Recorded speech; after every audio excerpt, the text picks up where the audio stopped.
Amém, amém, graças a Deus. Graças a Deus, vamos dar uma recapitulada rápida, então. A gente está estudando a carta de 1 Coríntios, primeira carta de Paulo aos Coríntios, e a gente já passou por 7 capítulos. Vocês podem puxar nas suas anotações aí. O capítulo 1 falava de unidade, falava da mensagem, né, da loucura que era a mensagem da cruz. O capítulo 2 a gente passou pela sabedoria de Deus a partir da mente de Cristo. Se tu for lendo aí, tu vai ter anotado. O capítulo 3 falou de partidarismo, lembram? Eu sou de Paulo, eu sou de Apolo. Quando eles começaram a discutir ali a questão do partidarismo, e falou também que nós somos o templo do Espírito. O capítulo 4 falou dos dispenseiros, ministros de Deus, ministros de Cristo. O capítulo 5 foi um capítulo bem interessante, que falou da imoralidade dentro da igreja, né? Como a igreja era vista imoral, falou daquela perversidade que é para a corrupção, que é para a promiscuidade, corrupção da fé, promiscuidade, devassidão. Capítulo 6, nós vimos ali aquela questão do julgamento, que não tinha um irmão ali que pudesse julgar a causa entre os irmãos, e aí eles tinham que buscar lá fora, né? O capítulo 7 foi um capítulo mais complexo, falou da fidelidade, da individualidade, trouxe também a questão da concessão, do chamado de Deus e do cuidado que a gente tem que ter com relação às viúvas, às jovens e às virgens. E agora no capítulo 8, que é um capítulo um pouquinho mais curto, a gente vai conversar um pouco ali sobre as coisas sacrificadas aos ídolos. Vai falar ali a questão de comida, a questão daquilo que era sacrificado aos ídolos, mas a gente vai trabalhar, na verdade, a questão da consciência daqueles que já receberam a libertação, já tem aquela consciência já formada de quem é o Senhor e de quem é para o Senhor, de como o Senhor vê, e daqueles que estão no processo ainda. A gente vai conversar um pouquinho sobre o escandalizar, sobre ser uma pedra de tropeço. Amém, irmãos? Então, nós vamos ler ali do capítulo 8, do 1 ao 13. Nós vamos iniciar e já finalizar nessa noite. É um capítulo curtinho. E eu queria pedir para a Vicky, tá lendo para nós, Vicky, por favor, capítulo 8, do 1 ao 13.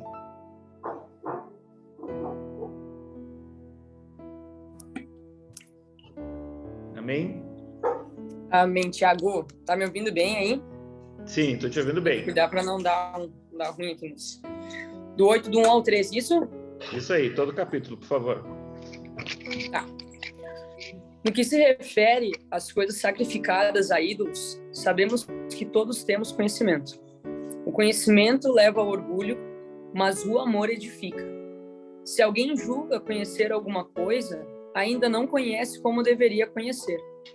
Mas se alguém ama a Deus, esse é conhecido por ele. Quanto a comer alimentos sacrificados a ídolos, sabemos que o ídolo, por si mesmo, nada é no mundo e que não há senão um só Deus. Porque ainda que existam alguns que são chamados de deuses, quer no céu ou sobre a terra, como há muitos deuses e muitos senhores, para nós, porém, há um só Deus, o Pai de quem são todas as coisas e para quem existimos, e um só Senhor, Jesus Cristo, por meio de quem todas as coisas existem e por meio de quem também nós existimos. Entretanto, nem todos têm esse conhecimento. Alguns, acostumados até agora com o ídolo, ainda comem desses alimentos como se fossem sacrificados a ídolos, e a consciência destes, por ser fraca, vem a contaminar-se. Não é a comida que nos torna agradáveis a Deus, pois nada perderemos se não comermos, e nada ganharemos se comermos. Mas tenham cuidado para que essa liberdade de vocês não venha, de algum modo, a ser tropeço para os fracos. Porque se alguém enxergar você, que tem conhecimento, sentado à mesa no templo de um ídolo, será que a consciência do que é fraco não vai ser induzida a participar de comidas sacrificadas a ídolos? E assim, por causa do conhecimento que você tem, perde-se o irmão fraco, pelo qual Cristo morreu. E deste modo, pecando contra os irmãos, ferindo a consciência fraca que eles têm, é contra Cristo que vocês estão pecando. E por isso, se a comida serve de escândalo ao meu irmão, nunca mais comerei carne, para que não venha a escandalizá-lo.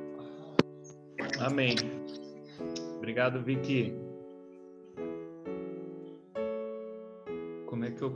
Filha, me ajuda aqui, por favor.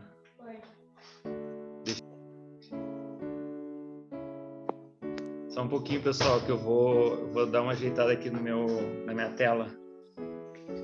Deixa só a minha. Isso. Aí, vamos lá. Na outra vez que eu dei o curso, eu vou revelar para vocês que eu fiquei com todas as telinhas de vocês abertas, e aí, para mim, a Tena entende muito bem isso, né? Para mim, que tem uma dificuldade ali de concentração, eu comecei a ver todo mundo se mexendo e eu fiquei meio...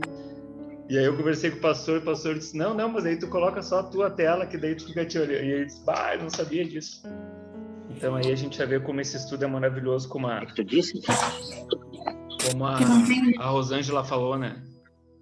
Como esse estudo é importante e edifica a nossa vida, que a gente vai sendo trabalhado até mesmo no ministrar aqui, né? Graças a Deus. Então, irmãos, o que Paulo está trazendo aqui? Eu quero recapitular um pouquinho aonde essa igreja estava inserida, né? Em Corinto, como é que era essa cidade, mas eu não quero me deter muito nas características com relação ao número populacional, com relação à questão do mercado, da economia, mas eu quero me deter em duas características que são apresentadas aqui nesse capítulo 8. Primeiro, a questão dos deuses, né? Era uma cidade totalmente idólatra, tinha ali Afrodite, né? Que era para os gregos, e a deusa Vênus, que era para os romanos, que era a deusa do amor, da sedução, da sexualidade. Tinha Apolo, que também era ali voltado para a sexualidade, até era uma figura com relação à homossexualidade, e a cidade em si tinha uma capacidade filosófica muito grande, aonde chegava a se tornar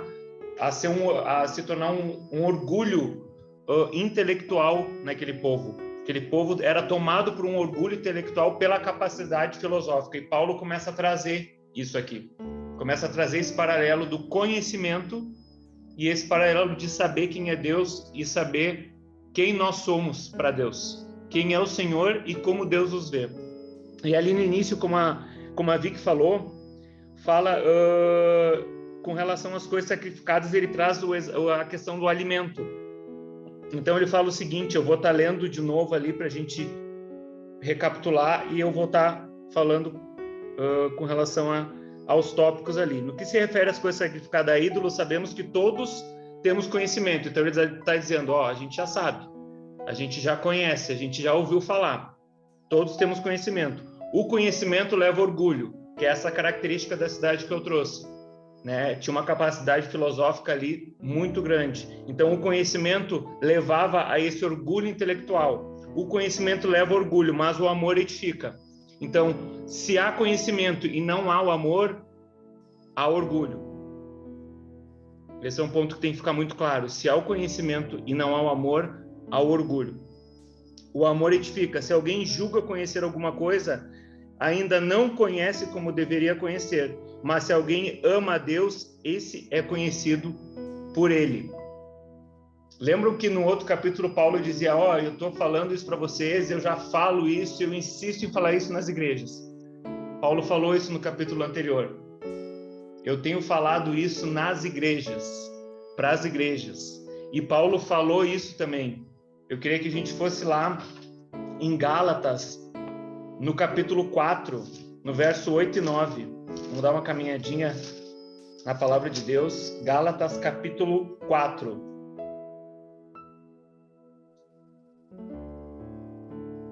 8 e 9.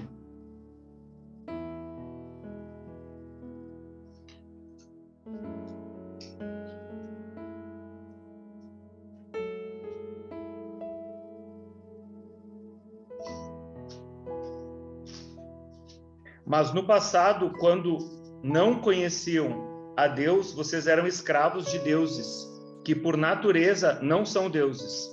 Mas agora que vocês conhecem a Deus, ou melhor, agora que vocês são conhecidos por Deus, como é que estão voltando outra vez aos rudimentos fracos e pobres, aos quais de novo querem servir como escravos? Então Paulo falou também aos Gálatas, e aqui ele está dizendo, nós somos conhecidos de Deus. Tu é conhecido de Deus, Deus te conhece, a partir daquele amor que te alcançou. Primeiro, hoje nós temos condição de amar, nós temos condição de suportar, porque Ele nos amou primeiro, porque Ele te amou primeiro. Então tu é conhecido de Deus, a partir do Espírito de adoção, do Espírito Santo, daquele que ressuscitou Jesus entre os mortos, que Ele foi derramado sobre a tua vida, tu é considerado filho de Deus. Então ele está dizendo aqui, olha só, não basta ter conhecimento, precisa conhecer a Deus. Precisa entender os 2 mandamentos que ficaram, que está lá em Mateus 22. Mateus 22, 37, 40. Não precisa abrir, deixa que eu vou abrir e vou estar lendo para a gente não se demorar muito. Mateus 22,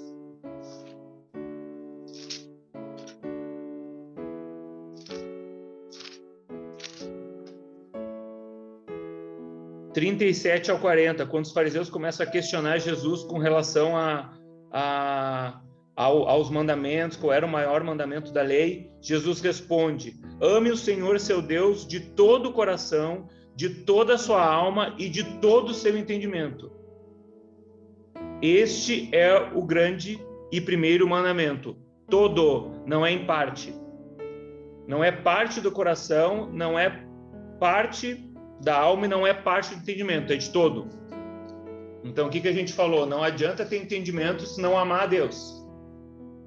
Pode ter todo o conhecimento que tiver. Se não amar a Deus, é como se não conhecesse. E o próximo, e o segundo, que daí nós vamos discorrer no capítulo 8. O segundo semelhante a este é: ame o seu próximo como você ama a si mesmo. Então, mais uma vez, traz aqui esses 2 mandamentos que nós já vimos também nos capítulos anteriores. Então, Paulo vem trazendo aqui, não julga conhecer coisa alguma. Se alguém ama a Deus, esse é conhecido por ele, como ele falou lá em Gálatas. Agora no verso 4. Quanto a comer alimentos sacrificados a ídolos, sabemos que o ídolo por si mesmo não é no mundo, não é nada no mundo, e que não há senão um só Deus, porque ainda que existam alguns que são chamados de deuses, quer no céu ou sobre a terra, como há muitos deuses e muitos senhores, para nós, porém, há um só Deus, o Pai, de quem são todas as coisas e para quem existimos, e um só Senhor, Jesus Cristo, por meio de quem todas as coisas existem e por meio de quem também nós existimos. Então aqui ele está falando do Pai e ele está falando de Cristo, do Filho, do nosso Senhor. Então ele está dizendo, os deuses por si só não têm valor algum. Você não tem que se prender nisso. Presta atenção, a partir dessa consciência, dessa metanoia, dessa transformação da consciência, renovação da mente, não existe mais. Deus não tem mais valor. Existe um só Pai e um só Senhor. E aí a gente vai lá em Efésios 4. Agora eu quero que tu vá lá em Efésios 4.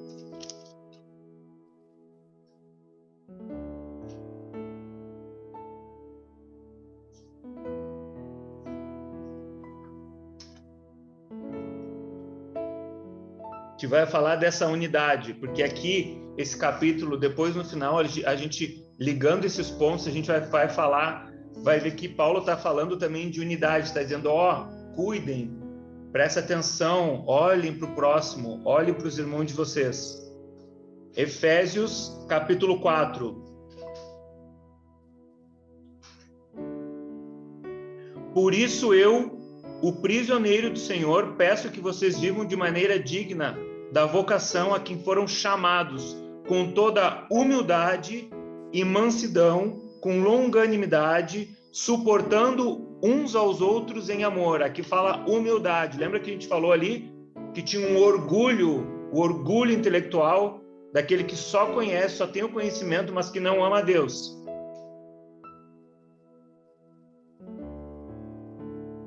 Só um pouquinho que apareceu uma tela aqui para mim. Suportando uns aos outros em amor, fazendo tudo para preservar a unidade do Espírito no vínculo da paz. Há somente um só corpo e um só Espírito, como também é uma só esperança para a qual vocês foram chamados.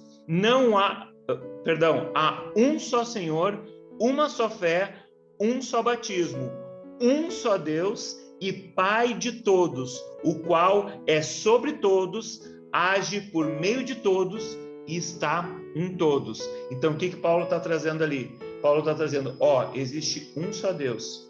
Quando ele fala existe um só Deus, ele está dizendo, existe um só Pai. Os deuses não têm importância. Não se prendam nisso. Eu estou falando aqui de comida, eu estou falando da questão dos deuses, mas não se prendam nisso. Existe um só Deus. E existe um só Senhor também.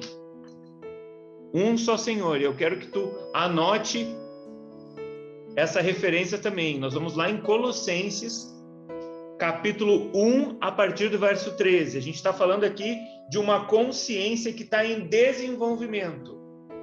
A gente está falando aqui daqueles que estão mais fortalecidos na fé e daqueles que estão mais fracos na fé. Então ele traz, existe um só Pai e um só Senhor. Colossenses, capítulo 3.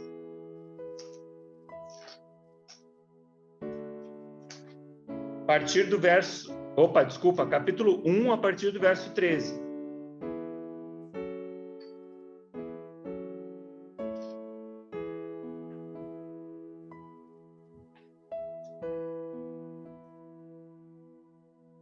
Capítulo que fala de liberdade, libertação.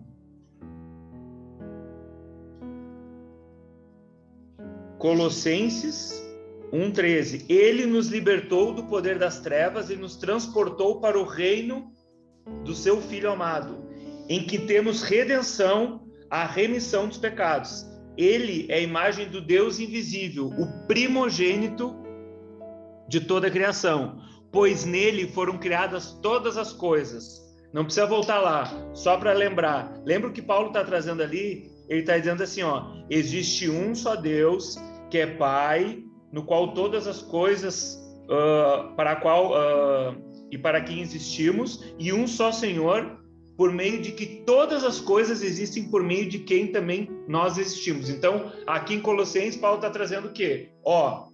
Ele é a imagem do Deus invisível, primogênito da criação, pois nele foram criados todas as coisas, nos céus e sobre a terra, as visíveis e as invisíveis, sejam tronos, sejam soberanias, quer principados, quer potestades. Tudo foi criado por meio dele e para ele. E antes de todas as coisas, nele tudo subsiste.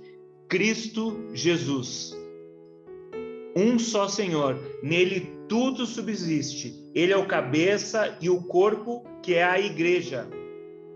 Então, olha só, ele é a cabeça e o corpo, qual é a igreja? Chamando a unidade, aquilo que nós falamos lá em Efésios. Então, existe um só Pai e um só Senhor. Fiquem atentos a isso. Não se prendam. Deuses não se preocupem, não tem valor aqui.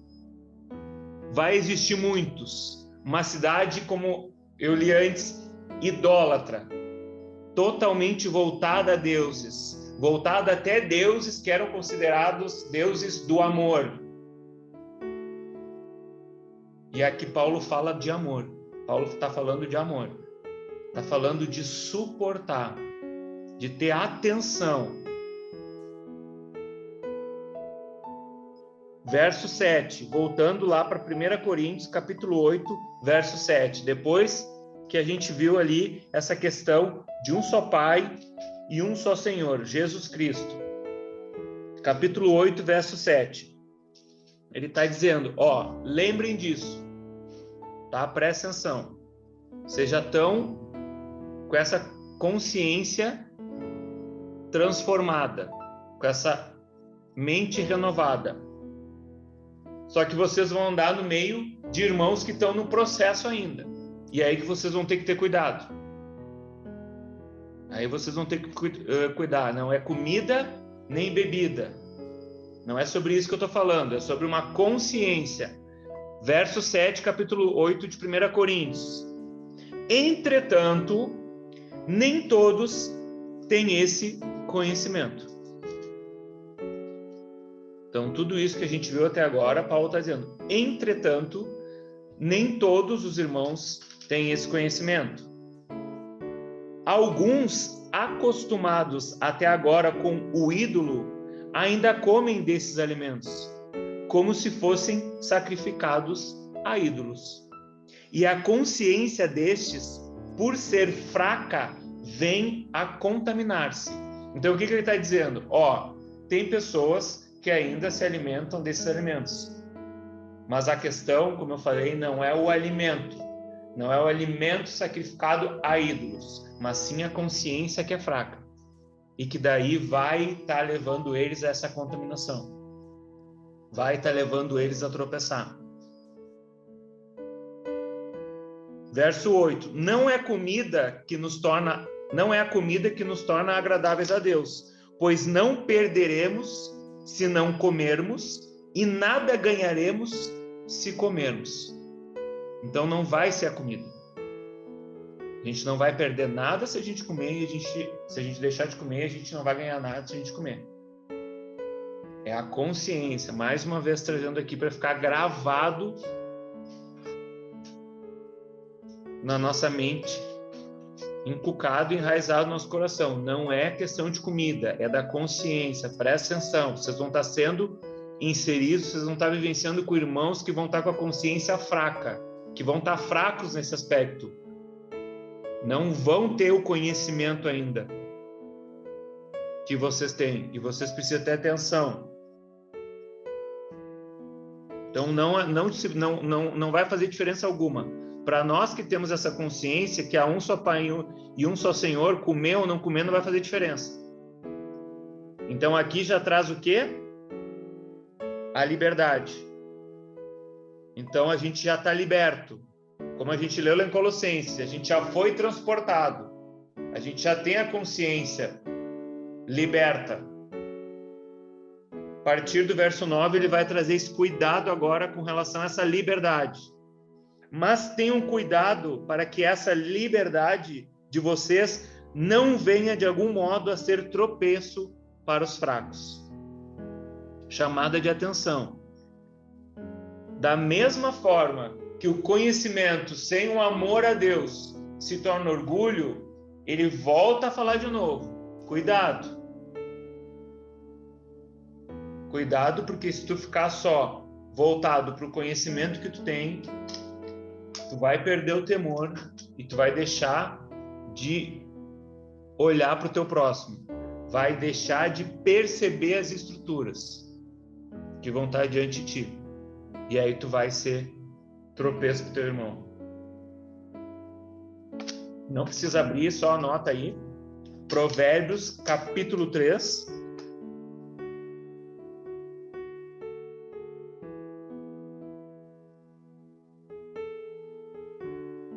Verso 7 fala: não seja sábio aos seus próprios olhos. Tema o Senhor e afaste-se do mal. Então, cuidado, olha só. Não é porque tu tem a tua consciência agora totalmente liberta, agora tu sabe que é um só Pai, um só Senhor, tu sabe que tu veio, tu é hoje o que tu é, porque tudo veio a partir dele,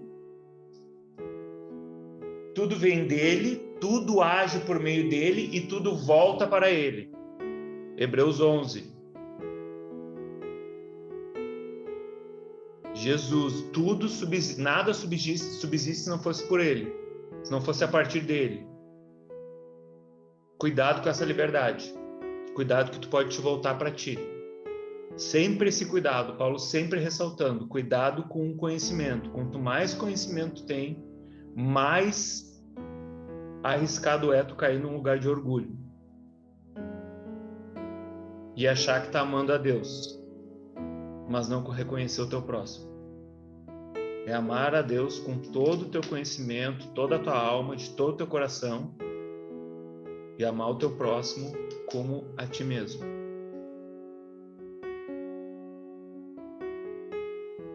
Verso 10.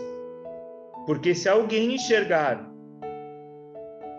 capítulo 8, verso 10. Porque se alguém enxergar você, que tem conhecimento, sentado à mesa do templo de um ídolo, será que a consciência do que é fraco não vai ser induzida a participar de comidas sacrificadas a ídolos? E assim, por causa do conhecimento que você tem, perde-se o irmão fraco, pelo qual Cristo morreu. Aqui ele já aponta para a referência, ele já aponta para aquele que é fraco, que vê que tu tem um conhecimento maior, vê que tu já está liberto, vê que tu já é uma referência, olha para ti e tu está sentado ali. Aquela vez, será que tu não vai estar induzindo essa pessoa a sentar? Por ela ainda, como a gente leu antes, comer ainda daquele alimento que está consagrado a ídolos, por ela ainda não ter essa consciência. Olha o cuidado que a gente tem que ter de não estar sendo uma pedra de tropeço para o nosso próximo. E não porque a gente tem conhecimento, não porque a gente é liberto, porque a gente ama a Deus, mas porque a gente não ama, não se responsabiliza pelo outro. Aqui Paulo está chamando a atenção do nosso conhecimento, a partir daquilo que a gente já vivenciou. Ele disse lá no início, temos o conhecimento das coisas sacrificadas a ídolos. Isso já tem o conhecimento, agora a gente precisa entender o amor de Deus. Foi o que a gente leu ali. Nós somos conhecidos por Deus. Tu é conhecido pelo Senhor. Tu é amado pelo Senhor. Tu foi encontrado por Ele. Tu foi adotado por Ele. Agora tu tem condição de amar o teu próximo. Suportar os fracos.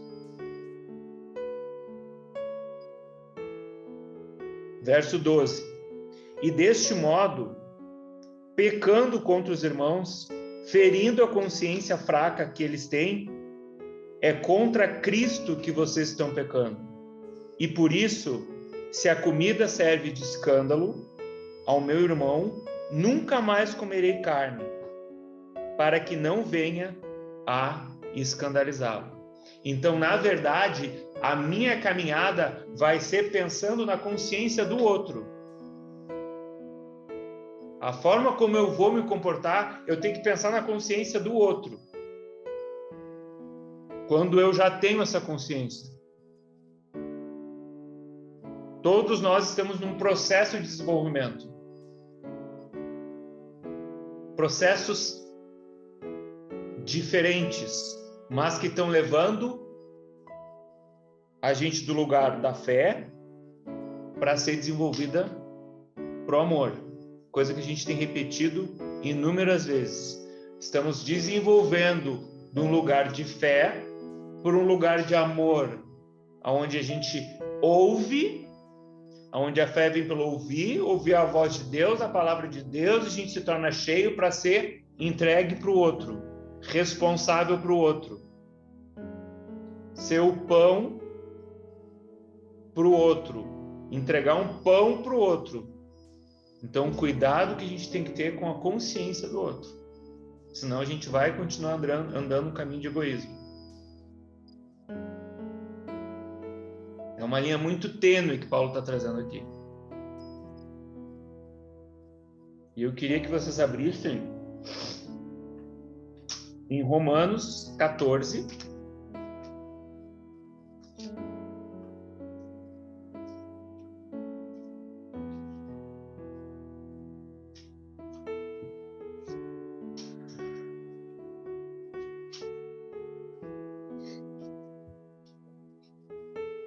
a partir do verso 1. Nós não vamos ler todo o capítulo, mas a gente vai ler alguns versículos no início e outros mais ali para o finalzinho. Romanos 14, 1. Acolham quem é fraco na fé, não porém para discutir opiniões. Um crê que pode comer de tudo, mas quem é fraco na fé come legumes. Quem come de tudo não deve desprezar o que não come. E o que não come não deve julgar o que come de tudo, porque Deus o acolheu. Verso 4. Quem é você para julgar o servo alheio? Para o seu próprio dono é que ele está em pé ou cai, mas ficará em pé, porque o Senhor é poderoso para manter em pé. Alguns pensam que certos dias são mais importantes dos que os demais, mas outros pensam que todos os dias são iguais. Cada um tenha a opinião bem definida em sua própria mente. Quem pensa que certos dias são mais importantes, faz isso para o Senhor. Quem come de tudo, faz isso para o Senhor, porque dá graças a Deus. E quem não come de tudo, é para o Senhor que não come, e dá graças a Deus, porque nenhum de nós vive para si mesmo, nem morre para si, porque se vivemos, é para o Senhor que vivemos. Se morremos, é para o Senhor que morremos. Quer pois vivamos ou morramos, somos do Senhor. Então aqui já está trazendo a conclusão do capítulo 8. Da questão do julgamento, da questão de como a gente começar a ler as escrituras e perceber aquele que tem a consciência fraca, aquele que tem a consciência que já consegue absorver, que tem um ouvido para ouvir.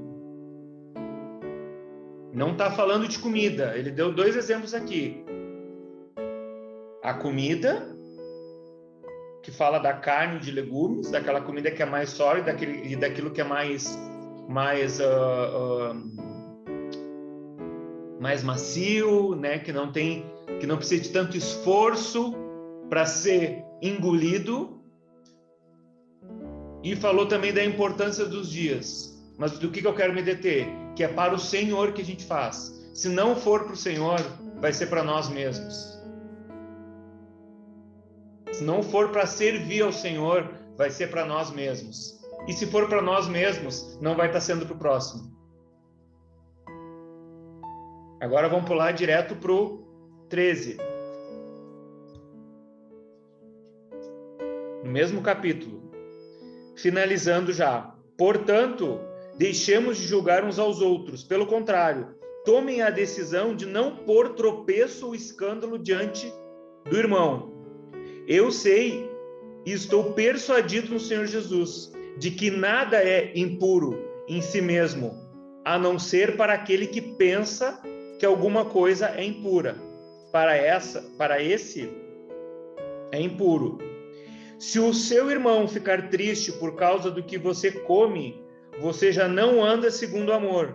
Não faça perecer por causa daquilo que você come aquele por quem Cristo morreu. Não seja, pois, difamado aquilo que vocês consideram bom, porque o reino de Deus não é comida nem bebida, mas justiça, paz e alegria no Espírito Santo.